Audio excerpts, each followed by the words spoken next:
Ayan, sobrang dumi na naman ng ating air purifier after 2 months. Ngayon, papakita ko naman sa inyo kung paano ito linisin. Ayan siya guys, nakalagay pala siya sa kwarto namin. Ayan yung itsura niya. Ayan, after 2 months pala nung nilinisan natin siya, ganyan na naman yung itsura niya. Ayan. Diyan yung makikita na sobrang effective nito. Nagsisilaglagan pa yung mga alikabok. Ayan, sobrang kapal. 2 months pa lang yan.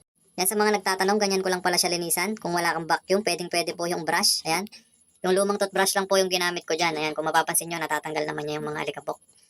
Ayan, yung mga lumilipad-lipad. Ayan, kung walang purifier, nalalanghap mo lahat yan sa loob ng kwarto mo. Mas maganda yan kung meron kang vacuum. Ayan, pero effective naman din kahit toothbrush lang nagagamit. Pwedeng-pwede na yan. Ayan, dahil wala tayong vacuum, hinipan-hipan lang natin.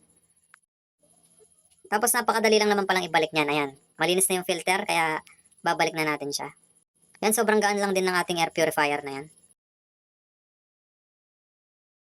Yan, ipasok mo lang yung filter niya sa loob. Yan, kung saan mo tinanggal kanina. Yan, ilapat mo lang yung kanyang lock. Ayan. Lapat mo lang dyan sa butas. Tapos, ikot mo siya ng pa-clockwise. Yan, ikot mo lang siya. Maglalak na siya. Okay na. Sa mga nagtatanong yan pala yung kanyang sensor nasa likod. Yan, yung ginagawa ko dyan, hinihipan ko lang yan para luminis din kasi nagkakaroon din yan ng alikabok. Yan, sindihan na natin. Yan, pag sinindihan mo siya, yung indicator niya, ayun, kulay green, hindi lang masyadong pansin sa video. Yan, nag-yellow siya kasi nag-spray tayo kanina ng pintura, yan, hanggang sa nag-orange. Nagre-red para yan guys pag sobrang dumi ng hangin sa loob.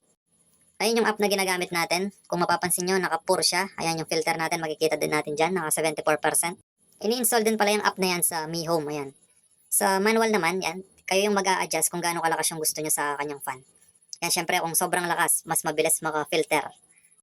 Kami yung ginagamit namin, auto, para pag na-detect niya na hindi maganda yung quality sa kwarto, siya mismo yung kusang mag-a-adjust ng bilis ng kanyang fan.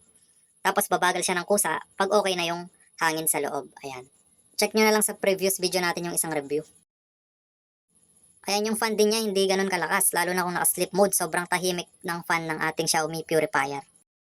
Real-time air quality monitoring. Yan yung sinabi ko kanina na pag na-detect niya na hindi maganda yung quality ng hangin sa kwarto, kusang bibilis yung fan niya. Tapos kusa di babagal yan pag okay na yung hangin. Ayan, finifilter din niya yung ating pet hair. Ayan, safe na safe sa atin kung meron tayong mga pusa sa kwarto or aso.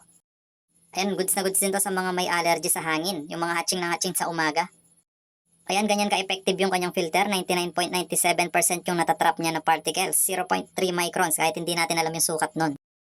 Ayan yung napifilter niya guys. Yung pollen, dust, smoke, wildfire ash, pet odors, pet hair, pet dander, at iba pang mga amoy sa kwarto.